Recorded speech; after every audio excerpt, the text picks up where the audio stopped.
জেরিন প্রশ্ন করেছেন, নতুন বাংলাদেশে কি আশা রাখতে পারে? ইসলামী শিক্ষা ব্যবস্থা কায়েম হবে জেনারেলের পাশাপাশি?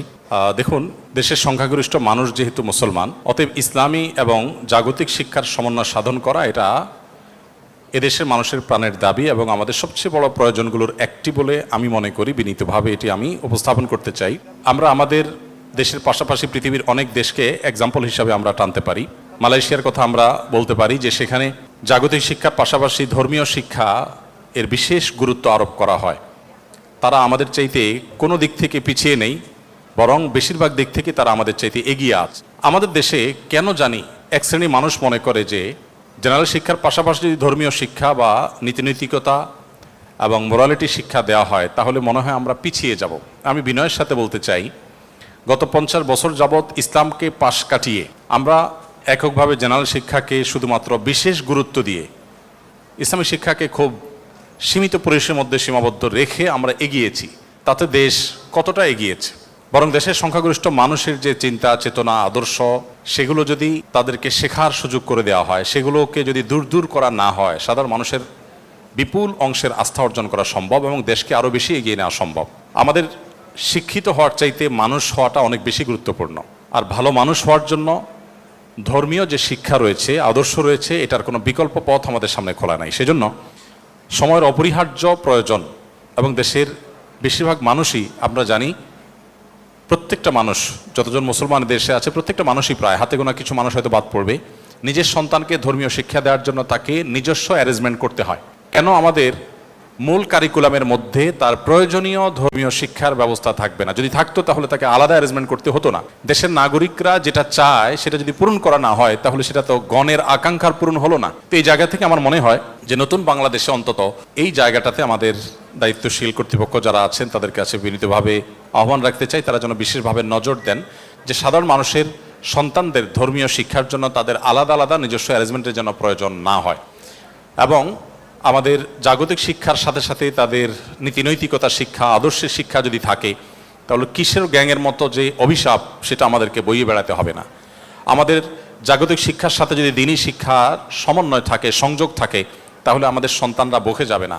মাদ্রাসার শিক্ষার্থীদের অনেক কাজের সমালোচনা আপনি করতে পারবেন, তাদের অনেক ত্রুটি বিচ্যুতির কথা, তাদের অনেক পিছিয়ে থাকার কথা আপনি বলতে পারবেন, এবং সেই পিছিয়ে থাকাটা হয়তো জাগতিক শিক্ষার ক্ষেত্রে তাদের অগ্রসরতা না থাকার কারণে হয়তো অনেক জায়গায় আপনি প্রশ্ন তুলতে পারবেন। কিন্তু মাদ্রাসা শিক্ষার্থীদের মধ্যে আপনি কত পার্সেন্টকে দেখবেন যে তারা খুন খারাপি, মাদক, এই সমস্ত অন্যায় অপকর্মের সাথে জড়িয়ে আছে? তো সেই জন্য আমার কাছে মনে হয় যে নতুন বাংলাদেশে আপনার সাথে আমি পরিপূর্ণ একমত যে আমাদের আশা রাখতেই পারি, আমরা আশা করতেই পারি যে সাধারণ শিক্ষার পাশাপাশি ইসলামী শিক্ষা, প্রয়োজনীয় ইসলামী শিক্ষা আমাদের শিক্ষার্থীদেরকে দেওয়া হবে। এটা এদেশের আপামর মানুষের প্রাণের দাবি যে তার প্রমাণ এদেশের প্রায় শতভাগ মানুষ নিজের সন্তানকে জাগতিক শিক্ষার পাশাপাশি ধর্মীয় শিক্ষা দেওয়ার জন্য মক্তবে পাঠায়, আলাদা হুজুর রাখেন, নিজস্ব ব্যবস্থাপনা করার চেষ্টা করেন। এখান থেকে বোঝা যায় যে মানুষ আসলে কি চায়। তো মানুষের আকাঙ্ক্ষা, গণের আকাঙ্ক্ষা যদি পূরণ না হয় তো এর চেয়ে দুর্ভাগ্যজনক তো আর কিছু হতে পারে না। আমি সৌদি আরবে 10টি বছর কাটিয়েছি। সেখানে ইসলামিক অ্যাফেয়ার্স মন্ত্রণালয়ের অধীনে প্রবাসী বাংলাদেশিদের দিনই বিষয়গুলোতে দিক নির্দেশনা দেওয়া, তাদেরকে বিভিন্নভাবে হেল্প করা, এটা আমার দায়িত্ব ছিল। সেখানে আমি দেখেছি সে দেশের প্রায় সব মসজিদে, হাতে গোনা কিছু মসজিদে হয়তো বাদ যাবে ছোটোখাটো, বেশিরভাগ বড় বড় মসজিদগুলোর সাথেই সমাজের তরুণদের জন্য নানা রকমের ক্লাবের ব্যবস্থা আছে। এই ক্লাবে তরুণরা আছে, তারা এসে এখানে সুস্থ সংস্কৃতি চর্চা করে, তারা সেখান থেকে নানা রকমের স্পোর্টস কম্পিটিশন, সাংস্কৃতিক অনুষ্ঠান এগুলো তারা করে। সমাজের তরুণদের যাওয়ার একটা জায়গা আছে, মসজিদই তাদেরকে সেই জায়গাটা করে দেয়, যার ফলে তারা বকে যায় না, নষ্ট হয়ে যায় না। দুঃখজনক, আমাদের দেশের তরুণদের জন্য মসজিদে সেরকম অ্যাক্সেস দেওয়া তো দূরের কথা, ছোটো বাচ্চা কাচ্চা একটু জোরে আওয়াজ করলে অনেক মুরব্বীরা ধমক মেরে বসেন। এবং আমাদের দেশে কোনো মসজিদের সাথে এরকম কোনো জায়গা থাকবে যে জায়গাতে, যে অফিসে তরুণরা বসে কাজ করবে, এটা আসলে আমরা চিন্তাও করতে পারি না। আমাদের নবী করিম সাল্লাল্লাহু আলাইহি সাল্লামের মসজিদে নববীর আঙ্গিনায় ইথিওপিয়ান সাহাবীরা এক ধরনের কম্পিটিশন, এক ধরনের খেলাধুলার আয়োজন করেছেন প্রশিক্ষণমূলক, এবং নবী সাল্লাল্লাহু আলাইহি সাল্লাম তার সহধর্মিনী আয়েশা রাদিয়াল্লাহু তাআলা নিজে সেটা এনজয় করেছেন, দেখেছেন সেই খেলা। তো এখান থেকে বোঝা যায় নবী সাল্লাল্লাহু আলাইহি সাল্লাম তরুণদেরকে মসজিদে তাদের আনন্দ, তাদের বিনোদন, তাদের সাংস্কৃতিক প্রতিযোগিতা এবং শরিয়া সম্মত যে সমস্ত কম্পিটিশন করা যায় মসজিদের আঙ্গিনায়, মসজিদের মাঠে, সেগুলো তারা সুযোগ দিতেন। আজকাল আমাদের কোনো মসজিদের মাঠে তরুণরা যদি কোনো শরিয়ার সীমানার মধ্যে থেকে কোনো খেলাধুলার আয়োজন করে, মুরব্বীরা তো বোধহয় ঠ্যাঙে একটাও আস্ত রাখবে না ছেলেদের। তো এই জায়গাটাতে আমাদের তরুণদেরকে অ্যাক্সেস যদি না দেই, তাহলে কোনোভাবেই তাদেরকে আমরা অপর সংস্কৃতির হাত থেকে রক্ষা করতে পারবো না। সেই জায়গাগুলোতে আমার মনে হয় বিশেষভাবে তাদের জন্য ফোকাস রাখা দরকার।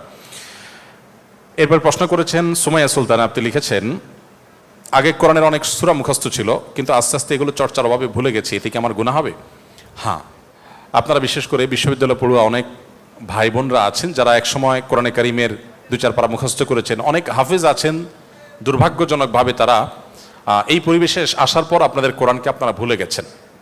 নবী করিম সাল্লাল্লাহু আলাইহি সাল্লাম বলেছেন, আমার কাছে বান্দার যত পাপ আছে, যত অপরাধ আছে, এগুলো সব উপস্থাপন করা হয়েছে। কোনটার আকার কেমন, কোনটার ভয়াবহতা কত, ডেপথ কতটা, এটা আমার সামনে এমনভাবে উপস্থাপন করা হয়েছে যে আমি অনুমান করতে পারছি, বুঝতে পারছিলাম যে কোনটা কতটা ভয়াবহ, কোনটার মাত্রা কত বেশি। তখন নবী সাল্লাল্লাহু আলাইহি সাল্লাম বলেছেন, কোরআন জানার পর, কোরআন মুখস্থ করার পর কোরআনকে ভুলে যাওয়া, অবহেলার কারণে যতগুলো অপরাধ আমার সামনে উপস্থাপন করা হয়েছিল তখন তোর মধ্যে সবচেয়ে ভয়াবহ অপরাধ, সবচেয়ে বড় গুনাহ, আল্লাহর কাছে সবচেয়ে বেশি শাস্তির উপযুক্ত অপরাধগুলোর মধ্যে একটা হলো এইটা, যে কোরআন মুখস্থ করার পর কেউ অবহেলার কারণে ভুলে গেল। হ্যাঁ, কারণ অবহেলা যদি না থাকে, তিনি তেলাওয়াত করছেন নিয়মিত, চেষ্টা করছেন মুখস্থ রাখবার, কিন্তু সামহাও তিনি ভুলে গেছেন, এটা যদি হয় তার প্রচেষ্টার ঘাটতি ছিল না, কিন্তু তিনি কোনো কারণে ভুলে গেছেন, স্মৃতিশক্তি কমে গেছে, তাহলে তার কোনো গুনাহ হবে না। কিন্তু জাস্ট অবহেলার কারণে তেলাওয়াত না করতে না করতে আপনি একটা সূরা মুখস্থ ছিল ভুলে গেলেন, কোরআনের একটা অংশ মুখস্থ ছিল ভুলে গেলেন, আপনি গুনাহগার হবেন। এই গুনাহের প্রায়শ্চিত্ত হলো সেই ভুলে যাওয়া আয়াতগুলো, সূরাগুলো, কোরআনের অংশকেই পুনরায় পাঠ করে করে আবার আপনার মেমোরিতে আপনি সেটাকে নিয়ে আসার চেষ্টা অব্যাহত অন্তত রাখবেন। আশা করা যায় আল্লাহ সুবহানাহু ওয়া তাআলার কাছে দায়মুক্ত হবেন। এরপরে প্রশ্ন করেছেন আব্দুল্লাহ খোবাইব, আপনি লিখেছেন বিশ্ববিদ্যালয়ের মিক্সিং পরিবেশ থেকে নিজের ঈমান ও আমলকে কিভাবে হেফাজতে রাখবো? খুবই গুরুত্বপূর্ণ এবং প্রয়োজনীয় প্রশ্ন। এই প্রশ্নের উত্তর হলো যে এ ধরনের পরিবেশে টিকে থাকার জন্য এক্সট্রা ইমানি পাওয়ারের প্রয়োজন। সাধারণ পরিবেশে একজন মানুষ যতটুকু ইমানের পাওয়ার নিয়ে টিকে থাকতে পারে, যে পরিবেশে অনেক বেশি প্রতিকূলতা আছে, যেখানে অনেক গুনাহের হাতছানি আছে, এই পরিবেশে আপনার ইমানের উপরে টিকে থাকার জন্য আপনার ইমানকে আলাদাভাবে, বিশেষভাবে আপনাকে নার্সিং করতে হবে। সেজন্য আপনি নিয়মিত বিভিন্ন সেশন, বিভিন্ন হালাকা, ভালো মানুষদের, নেককারদের, ওলামা একরামের সান্নিধ্য, তাদের ঘরোয়া বৈঠক এবং নিয়মিত তাদের যে স্পিচগুলো আছে সেগুলো শোনা, নিয়মিত কোরআন হাদিস অধ্যয়ন করা, আপনি বাইরে থাকলে যতটা করতেন এই পরিবেশে আপনার সেটার পরিমাণ বাড়িয়ে দিতে হবে। যত বেশি আপনি করবেন তত বেশি আল্লাহ তাআলা আপনাকে সেভ রাখবেন ইনশাআল্লাহ। সেই সাথে আল্লাহ তাআলার কাছে আশ্রয় চাইবেন এবং যথাসম্ভব দোয়া করবেন, চোখের পানি ফেলবেন যে আল্লাহ আপনি আমাকে হেফাজত করুন। মনে রাখবেন, আপনি আপনার ক্যারিয়ারকে গড়ে তোলার জন্য চেষ্টা করছেন, ভালো কথা, কিন্তু সেটা করতে গিয়ে যদি আপনার ইমান, আপনার আমল, আপনার তাকওয়া, আপনার চরিত্র এগুলো যদি আপনি ধ্বংস করে ফেলেন, তাহলে এটা আপনার ব্যাড ইনভেস্ট হলো। যা ইনভেস্ট করলেন, যা প্রাপ্তি হলো, তার চাইতে লস আপনার বেশি হলো। এই জন্য আলাদা করে এই বিষয়টিতে আমাদের মনোযোগ দিতে হবে। বিশেষভাবে বারবার ইমানকে নবায়ন করার জন্য বিভিন্ন আয়োজনের সাথে ইনভলভ থাকতে হবে, তাহলে দিন শেষে ইনশাআল্লাহ সহজ হবে।